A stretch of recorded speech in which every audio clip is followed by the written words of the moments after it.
Irmãos, é muito bom nós estarmos aqui nessa manhã para compartilhar um pouco da palavra de Deus. Você acredita em milagres? Quem acredita em milagres aí?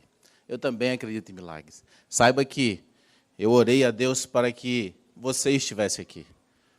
Mas aí você pode perguntar, mas eu já vinha para cá hoje. O milagre não é você estar somente aqui, mas é o que Deus vai fazer na sua vida e na minha também. Amém?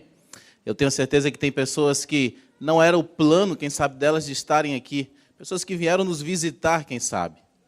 Olha, querido, você não está aqui por um acaso. Você está aqui porque Deus fez um milagre de você estar aqui.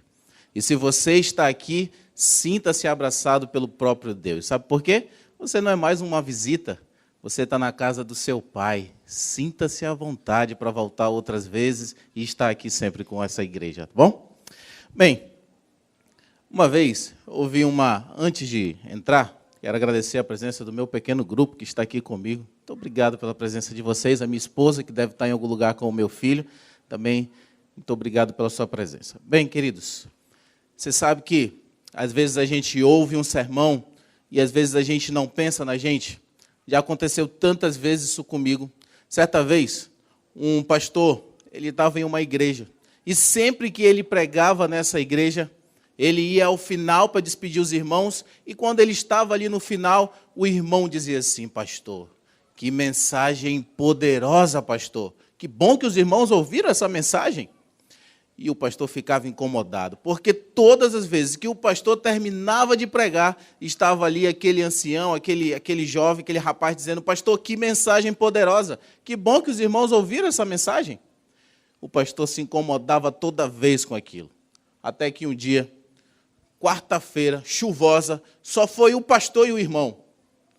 E o irmão disse: pastor, vai ter culto? Ele: vai. Hoje eu quero ver esse irmão escapar. E o pastor pregou até 8h30. E aí, então, quando ele foi à porta, ele ficou esperando o irmão, assim, ansioso, apertou na mão do irmão, e o irmão disse: pastor, hoje o senhor estava inspirado. Que mensagem poderosa. Pena que os irmãos não estavam aqui, pastor. Que coisa, querido. Hoje eu não quero que você pense em mais ninguém. Hoje a mensagem é para você. Hoje Deus quer falar com você. Você crê nisso? Então abra sua Bíblia no livro de Mateus. Eu gosto muito dessa mensagem. Todas as vezes ela fala muito ao meu coração. Transforma a minha vida. E eu espero que hoje, mais uma vez, Deus fale com você. Mateus capítulo 7, final do Sermão do Monte. Jesus está finalizando e tem uma mensagem poderosa. Mateus capítulo 7. Nós vamos ler do versículo 15 ao versículo 20. Mateus capítulo 7. Você que já achou, quero lhe convidar para fazer o seguinte. Como eu disse que a mensagem é para você, e eu não quero que você pense em outras pessoas, quero que você pense apenas em você, porque Deus quer falar com você. Eu quero que você faça exatamente o seguinte que eu vou fazer agora. Coloque a mão na sua Bíblia e repita comigo essa oração. Você vai orar comigo. Você não está aqui como espectador. A gente tem acostumado, às vezes, a estar na frente da televisão, olhando uma programação, e quando nós estamos aqui na casa de Deus, temos, às vezes, essa mesma sensação. Mas não, querido, aqui você tem que participar, e participar muito, porque aqui não é um programa de televisão. Você está adorando, você tem a parte principal dessa manhã também. Vamos lá? Coloque sua mão na Bíblia assim. Vamos orar. Repita comigo. Feche seus olhos e repita. Senhor Jesus, nessa manhã, fala comigo. Eu quero tomar uma decisão ao teu lado. Em nome de Jesus. Amém. Vamos lá então. Já oramos, já pedimos a Deus. Mateus capítulo 7, versículo 15 diz o seguinte: acautelai-vos dos falsos profetas, que se vos apresentam disfarçados em ovelhas, mas por dentro são lobos roubadores. Versículo 16. Pelos seus frutos vos conhecereis. Colhem-se porventura uva dos espinheiros, ou figo dos abrolhos? Assim, toda árvore boa produz bons frutos, porém a árvore má produz frutos maus. Versículo 18.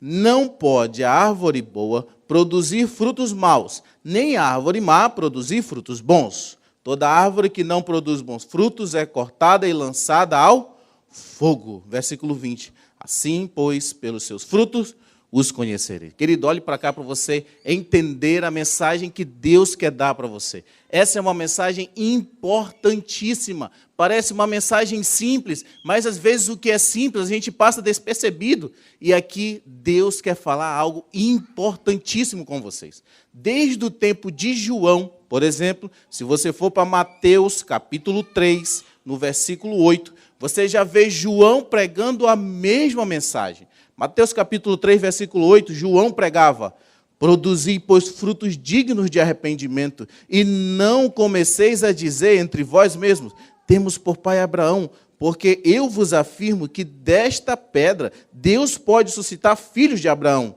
Já está posto o machado à raiz das árvores. Toda árvore boa que não produz fruto bom, versículo 10, já está posto o machado à raiz das árvores. Toda árvore, pois, que não produz bom fruto, é cortada e lançada ao fogo. João já está dizendo, no começo aqui do livro de Mateus, João já está dizendo, se a árvore não produz bons frutos, é cortada e lançada ao fogo. Jesus, no final do Sermão do Monte, está dizendo, se a árvore não produz bons frutos, ela é cortada e lançada ao fogo.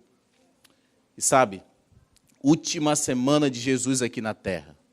Jesus já tinha passado por tantas coisas, tantos milagres. Jesus ali, no domingo, entra de novo em Jerusalém, uma entrada triunfal, as pessoas batendo palmas, as pessoas dizendo que entre o rei, a hosana ao rei das alturas, e Jesus vai entrando. Na segunda-feira, Jesus olha para os seus discípulos, conhecendo o coração, fica triste, porque eles não estão entendendo a mensagem dele. Queridos, lá no final, na segunda-feira, Jesus quer mostrar para eles algo muito evidente, algo que ele está muito preocupado. Eu quero mostrar para vocês, vocês ainda não entenderam, passaram 3 anos e meio comigo e ainda não entenderam que a árvore que não produz bom fruto é lançada ao fogo, sendo que Deus jamais preparou fogo para você.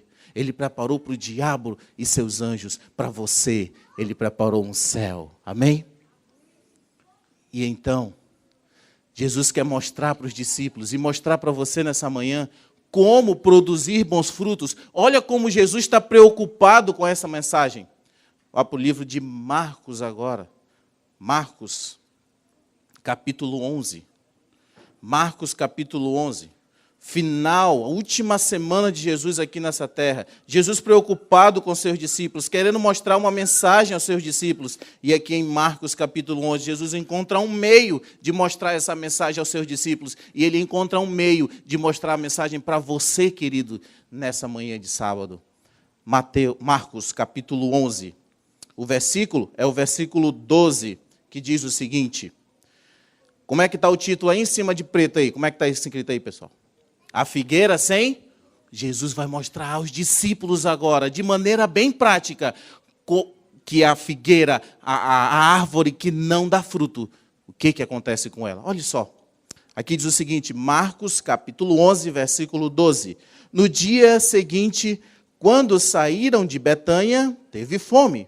E vendo de longe uma figueira com folhas, foi ver se nela, porventura, acharia alguma coisa. Aproximando-se dela, nada achou, senão folhas, porque não era tempo de figos.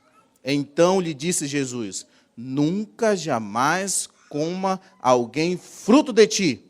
E seus discípulos ouviram isso. Olhe para cá, queridos, olha essa situação. Jesus, no último dia, na segunda-feira, tinha feito a entrada triunfal. Jesus estava com fome, ainda não teve tempo de muita coisa. Jesus vai aproximando, se aproximando de uma figueira com seus discípulos. De repente ele olha para uma figueira. As demais nenhuma tinham folhas, mas uma tinha folha. E a evidência é, se a figueira tem folhas, vai ter figos. Isso aqui é mais ou menos no mês de abril. As figueiras costumam dar fruto mais ou menos no mês de junho, julho, por ali. E então Jesus sabia que, por exemplo, poderia achar um figo verde, mas eles eram acostumados a comer figos verdes, não tem problema. E quando Jesus se aproxima, onde ele não vê frutos, versículo 20, Marcos capítulo 11, versículo 20, diz o seguinte, e passando eles pela manhã, viram que a figueira secara desde a raiz. Versículo 21. Então Pedro, lembrando-se, falou: Mestre, eis que a figueira que amaldiçoaste secou. Ao que Jesus lhe disse: tendes fé em Deus, porque em verdade vos afirmo que se alguém disser a este monte: ergue-te e lança-te no mar, e não duvidar no seu coração, mas crê que se fará o que se diz, assim será com ele. Versículo 24. Por isso vos digo, que tudo quanto em oração pedirde, crede que receberei, e será assim convosco. E quando estiverdes orando, se tendes alguma coisa contra alguém, perdoai, para que vosso Pai Celeste vos perdoe as vossas ofensas. Mas se não perdoais, também vosso Pai Celeste não vos perdoará as vossas ofensas. Querido, olha aqui agora. Agora vem a parte principal. Que coisa, a figueira secou. Jesus deu, desde João vinha a mensagem: se você não der frutos, você vai ser cortado. E João ainda disse mais, João era um pouco mais enfático: o machado já está posto à raiz. Jesus, nos últimos dias, querendo mostrar quão essa mensagem é importante, chega para seus discípulos e mostra na prática que realmente uma figueira secou porque não tinha frutos. Aparentava ter frutos, mas não tinha frutos. Como é que está a sua religiosidade? Querido, o que Deus está querendo dizer aqui é: como está a tua religiosidade? Querido amigo que já está aqui há muito tempo nessa igreja, querido amigo que já está há muito tempo batizado na igreja adventista, como está a sua religiosidade? Querido amigo que chegou aqui nessa noite, nessa manhã, como está a sua religiosidade? E aí Jesus vai apresentar aqui para nós nessa manhã como vencer essa guerra contra o pecado. Eu fiquei pensando, o que Jesus está fazendo? Jesus pegou, mostrou para eles que realmente o negócio é sério. Se você não der frutos, a figueira vai secar, essa pessoa vai para o fogo. E aí Jesus pega e faz uma aplicação meio estranha. A aplicação é falando sobre o poder da fé, o poder da oração e falando sobre o perdão. O que essas coisas têm a ver com a figueira? Um dia desse, queridos, nós estávamos no colégio. Um dia desse não, alguns anos atrás, passa rápido o tempo, né? E a minha esposa lá é professora de religião também. E tinha um outro amigo que era professor de religião, o professor Eli. E ele dava suas aulas de religião. E ele ficava incomodado com o aluno do ensino fundamental, porque o aluno não gostava das aulas de religião. Ele: meu pai, esse aluno não gosta. E toda vez era aquilo, e o aluno não gostava, e encrencava com ele, e aquele negócio todo. E ele tentava conversar com o aluno, mas nada. E de repente estava tendo uma programação ali no colégio, na quadra do colégio. E aí ele foi e se aproximou do aluno. E ele disse assim: querido, eu queria conversar com você. Você não gosta das minhas aulas? Você não gosta de religião? E o aluno falou algo muito interessante. Professor, o senhor conhece meu pai? Claro que conheço. Seu pai é ancião, meu amigo. Seu pai prega que as pessoas ficam chorando. É, professor. Mas o senhor sabia que meu pai bate na minha mãe? Professor, o senhor sabia que meu pai, ele trai a minha mãe? Queridos, que religiosidade essa pessoa apresentava? Apenas folhas, não tinha frutos. A coisa que mais Jesus combatia era um negócio chamado hipocrisia. Hoje nós até estudamos aqui com nossos irmãos. Temos que ter cuidado com isso. Como, então, ser vitorioso contra todas essas coisas? Porque parece que até agora as coisas só vêm piorando, piorando e piorando. E aí, nesse tempo que está restando, eu quero conversar com você sobre essas 3 características que Jesus está dizendo: se você fizer isso, você vai ser vitorioso. Eu não gosto desses sermões que dizem assim, sabe? Olha, os 2 passos para a salvação, os 3 passos para a salvação. Mas aqui Jesus parece que está dizendo isso, né? Quer dar frutos? Está aqui os passos. Vamos ver quais são os passos então? Aí mesmo no livro de Marcos, no capítulo 11, e o versículo 20, Jesus diz assim, aplicando a figueira, dizendo como que pode se dar frutos. Ao que Jesus lhe disse: tendes fé em quem? Em Deus. Queridos, a primeira coisa que eu e você temos que ter para dar frutos, temos que ter fé em Deus. Queridos, quando Jesus está falando que nós devemos ter fé em Deus, é porque os discípulos já estavam com ele há 3 anos e meio, e quem sabe não estavam tendo fé em Jesus, não estavam tendo fé em Deus, mas tendo fé em um milagre. Hoje, se Jesus estivesse aqui pregando para você, ele falaria a mesma coisa, porque quanto a mídia coloca que você tem que ter fé num pastor, e pessoas esperam por um pastor, pessoas por aí esperam por um milagre, enquanto Jesus está dizendo, o primeiro passo é ter fé em Deus. Fé que move montanhas. Sabe, eu aprendi o que é fé. Nunca mais esqueci com o exemplo que Jesus deu. Jesus, certa vez, depois de ter multiplicado os pães e os peixes, disse para os discípulos, olha, agora vocês vão pegar o barco e vão até a outra margem. E eles foram sozinhos, Jesus foi orar. De repente ali, em uma das horas da noite, Jesus andando por sobre as águas, que maravilha!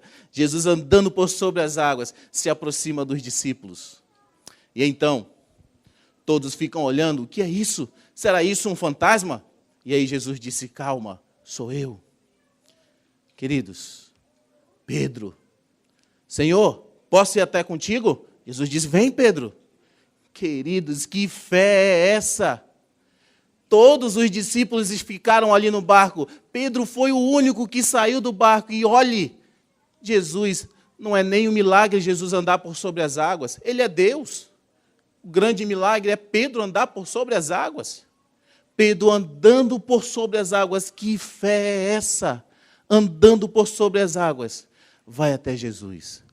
E de repente, ao olhar para os ventos e tudo, o que ele faz? Afunda. E sabe o que Jesus fala? Homem de pouca? Que é isso? Homem de pouca fé? Eu nunca que teria ido andando daquele jeito. Se Pedro que foi andando não tinha fé, imagine eu. Você entende como é que é essa fé em Deus? Queridos, o que Jesus está querendo mostrar? Que fé tem a ver com perseverança. Pedro teve uma fé grande de ter ido andando até Jesus, claro. Mas olha quanto tempo durou a fé dele. Foi rapidinho. Vieram algumas coisas e, já está afundando. Você entende o que é fé? Perseverança, longanimidade. Tem uma música muito linda que diz, se o mar não se abrir, se o faraó me alcançar, eu vou continuar crendo em Deus. Isso é fé em Deus e não no milagre. O quanto dura a sua fé?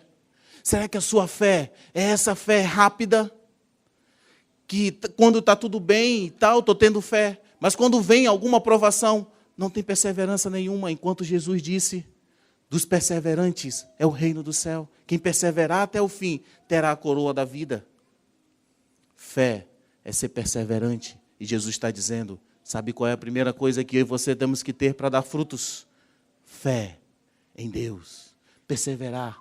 Se vier dificuldades, persevera. Aquele amigo que chega comigo e diz assim, eu saí da igreja porque o irmão falou isso, porque o irmão falou aquilo, deixe de mentira. Você já tinha saído há muito tempo. Porque você não perseverava. Sabe onde é que o pecado nasce primeiro?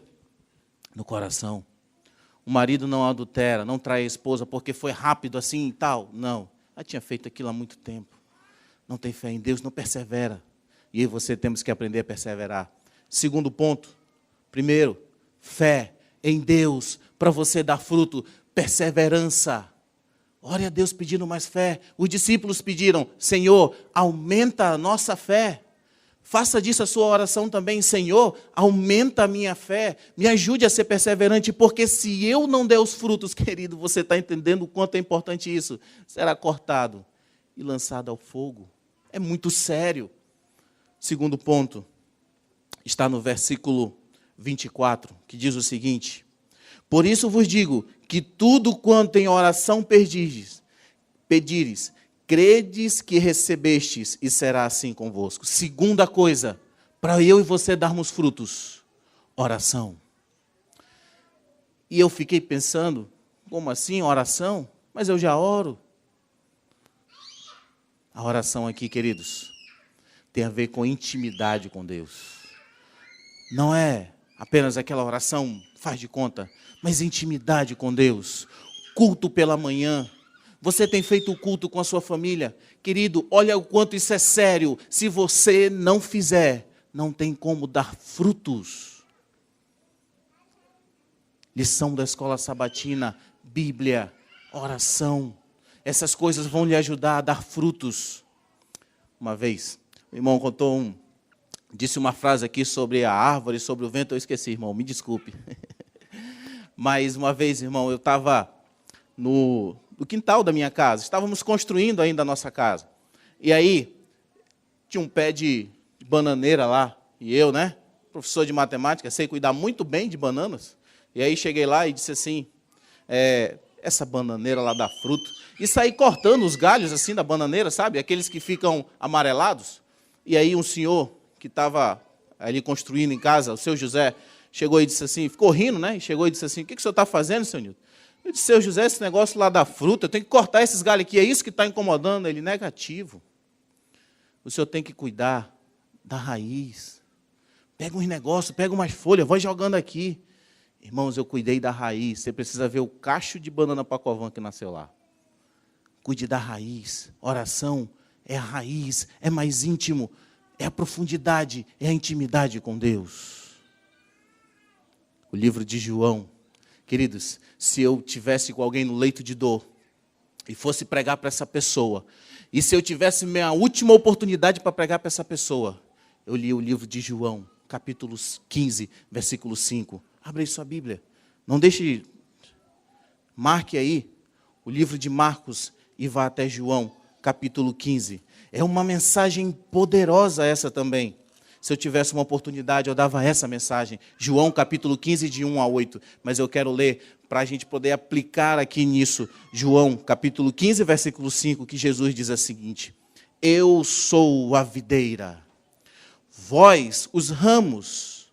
Quem permanece em mim e eu neles, esse dá muito frutos, porque sem mim nada podeis fazer.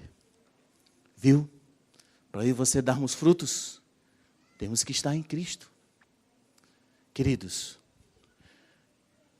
permanecer em Cristo não é apenas no sábado pela manhã. Permanecer em Cristo, essa oração, essa intimidade, depois que terminou as horas do sábado, continue permanecendo nele. Quando você for ver uma televisão, continue permanecendo em Cristo. Quando você for para o seu trabalho na segunda ou no domingo, continue permanecendo em Cristo. Continue com intimidade com Cristo, porque assim você vai dar os frutos. Último ponto que eu quero destacar com você nessa noite. Eu quero falar de noite porque eu estou fazendo evangelismo na minha igreja, eu prego todo domingo à noite, e eu estou acostumado a falar à noite. Me desculpe, não sei como eu não cheguei aqui dando boa noite para você, mas vamos lá. Agora eu quero que você... Já falamos sobre a fé em Deus, perseverança. Já falamos sobre a oração, intimidade com o nosso Deus. E agora, versículo 25 diz o seguinte: e quando estiverdes orando, se tem alguma coisa contra alguém, perdoai, para que vosso Pai Celeste perdoe também as vossas ofensas. Queridos, o que está te incomodando? O que está atrapalhando? Qual é o empecilho para que a montanha possa se mover? Jesus está dizendo com esse perdão: olhe para dentro de você, veja o seu íntimo. O que está atrapalhando de ter uma convivência maior comigo? E enquanto eu estou falando isso, eu orei. E eu sei que Deus atende as orações. E eu sei que o Espírito Santo de Deus está aqui com você e comigo. Amém? E eu sei que Ele está tocando no seu íntimo, no seu consciente, dizendo para você o que ainda lhe atrapalha. Eu não sei o que é, mas você sabe o que atrapalha para que a montanha mova-se. Quem sabe eu estou falando para alguém que vive uma vida religiosa com todo tipo de conturbações. é uma montanha. Deus está dizendo, tem fé em Deus, tem intimidade, tire o que está te atrapalhando e a montanha vai embora. É difícil, mas creia que a montanha vai embora. O que te atrapalha de dar frutos? Saiba, se eu e você não dermos os frutos, o machado é colocado na raiz. Eu fico arrepiado quando eu falo isso. O machado é colocado na raiz, é cortada e lançada ao fogo. Essa sua luta, a luta espiritual, tem uma solução, tem um remédio. Fé em Deus, intimidade com Deus, e tira o que está atrapalhando. Sabe, queridos, no mês de janeiro, no mês de dezembro, tive uma das notícias mais maravilhosas que eu recebi na minha vida. O nascimento do meu filho. Foi algo impressionante. Meus colegas do pequeno grupo faziam chacotas de mim, dizendo que eu não ia assistir o parto. E eu fui.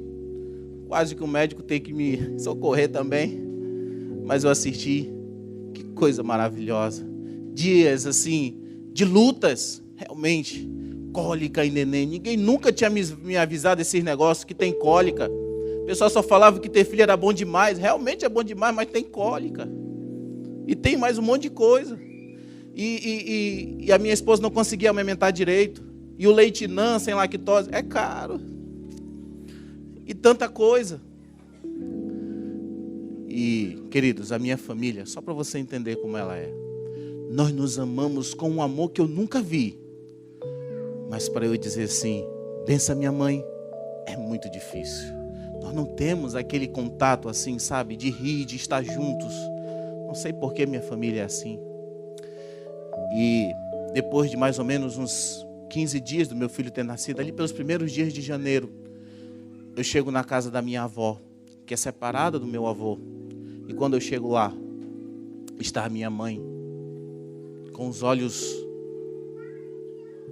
vermelhos de tanto chorar. Eu olho para minha tia, irmã de minha mãe, e ela também está com os olhos vermelhos. E sentado está o meu avô.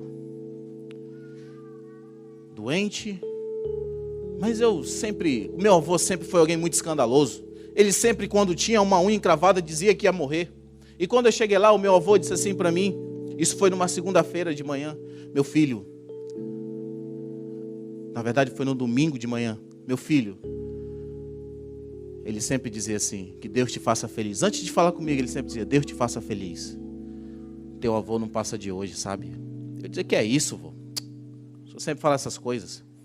Minha mãe, quando ouviu isso do meu avô, chorava muito. Minha tia também.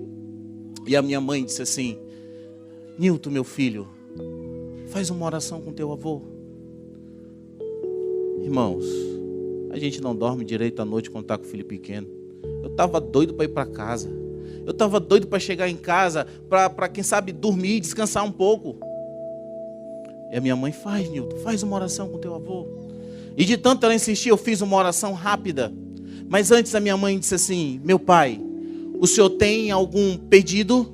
E meu avô disse, eu quero viver mais. Segunda de manhã, estou em casa.